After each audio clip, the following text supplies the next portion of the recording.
Soybean এমন করে রান্না করলে মাছ মাংসের আর কোনো দরকারই নেই। তাহলে আর দেরি কিসে, চলুন শুরু করা যাক। গ্যাসটা জ্বালিয়েই প্রথমে একটু জল চাপিয়ে দিলাম, তার মধ্যে কয়েকটা সয়াবিন দিয়ে দিলাম গরম করার জন্য, যেন একটু বেশ ফুলে ফেপে ওঠে সয়াবিনটা। হালকা সেদ্ধ হলেই হবে, অবশ্যই নুন কিন্তু দিয়ে দেবেন। সয়াবিনগুলো সেদ্ধ হওয়ার পর এমন জল চিপে নেবেন, তারপর ভালো করে তেলটাকে গরম করে তার মধ্যে ছেড়ে দিন সয়াবিনগুলোকে। তবে হ্যাঁ, লক্ষ্য রাখতে হবে সয়াবিনটা যেন পুরো ভাজা না হয়, হালকা হালকা যেন ভাজা হয়, তাহলে কিন্তু বেশ ভালো হবে। তারপরে আসল কাজ, একটা বাটিতে নিয়ে সয়াবিনের মধ্যে একটু হলুদ গুঁড়ো আর একটুখানি জিরে গুঁড়ো, একটুখানি মির্চি আর একটুখানি ধনে গুঁড়ো, তারপর সামান্য অল্পখানি কিন্তু তেল দিয়ে দেবেন।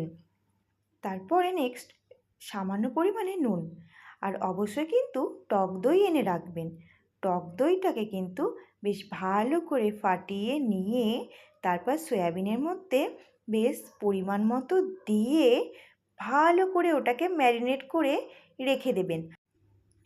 আর এদিকে তো তেল গরমই আছে, সেখানে একটু কাট মশলা আর তেজপাতা দিয়ে বেশ ভালো করে পেঁয়াজ কেটে রেখেছিলাম কিছু ছোট ছোট করে, সেই পেঁয়াজগুলোকে কিন্তু সুন্দরভাবে ভেজে নিতে হবে।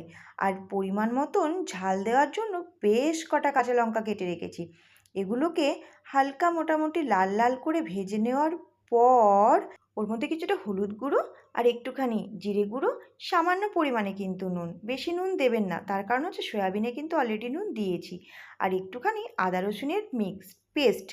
তো ওটাকে ভালো করে কিন্তু কষিয়ে নিতে হবে, মোটামুটি 10-15 মিনিটের মতো কিন্তু কষিয়ে নেবেন। আর এমনি তরকারি ভালো করে না কষালে কিন্তু হয় না। তারপর যে ম্যারিনেট করা যে সয়াবিনগুলো রেখেছিলাম সেটা কিন্তু এর মধ্যে দিয়ে আরও ভালো করে কষিয়ে নেবেন। হ্যাঁ, এখনও কিন্তু কোনো জল দেবেন না। তারপর কিছুক্ষণ কষানোর পর ওই যে বাটিতে যে দইগুলো যে মশলাটা লেগেছিল, সেই জলটার তার মধ্যে জাস্ট সামান্য একটুখানি জল দিয়ে মোটামুটি সয়াবিনটাকে 10 থেকে 15 মিনিট হালকা আঁচে ফুটতে দিয়ে দেবেন। মিনিট 15 পর সয়াবিনগুলো বেশ ভালো করে দেখবেন সেদ্ধ হয়ে গেছে।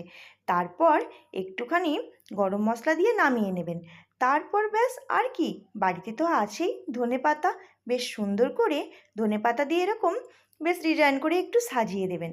তারপর পাতে যদি একবার এই খাবারটা দেন, তাহলে সত্যি বলছি মাছ মাংসও কিন্তু ফেল হয়ে যাবে। তো আমার রান্নাটা কেমন লাগলো অবশ্যই কিন্তু কমেন্ট করে জানাবেন। আর হ্যাঁ, অবশ্যই কিন্তু এই রান্নাটা একবার হলেও বাড়িতে ট্রাই করবেন। আজকের মতন বাই বাই, সবাই সুস্থ থাকবেন, ভালো থাকবেন।